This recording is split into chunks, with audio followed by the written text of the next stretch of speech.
ಯೆಶಾಯನ ಪ್ರವಾದನೆಯ ಗ್ರಂಥ 40ನೇ ಅಧ್ಯಾಯ ವಚನಗಳು 28ರಿಂದ 31.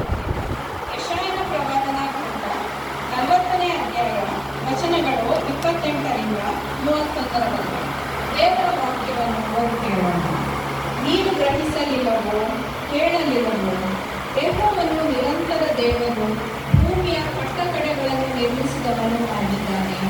ಆತನು ದಣಿದು ಬಳಲುವುದಿಲ್ಲ, ಆತನ ವಿವೇಕವು ಪರಿಶೋಧನೆಗೆ ಅಗಮ್ಯ. ಸೋತವನಿಗೆ ಪ್ರಾಣವನ್ನು ಅನುಗ್ರಹಿಸಿ ನಿರ್ಬಲನಿಗೆ ಬಹುಬಲವನ್ನು ದಯಪಾಲಿಸುತ್ತಾನೆ.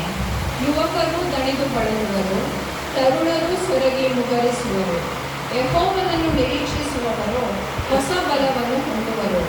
ಹದ್ದುಗಳಂತೆ ರೆಕ್ಕೆಗಳನ್ನು ಚಾಚಿಕೊಂಡು ಏರುವರು, ಓಡಿ ದಣಿಯರು, ನಡೆದು ಬಳಲರು ಎಂಬುದೇ. ಕ್ರಿಸ್ತನೇ ನಿನಗೆ ಸ್ತೋತ್ರ.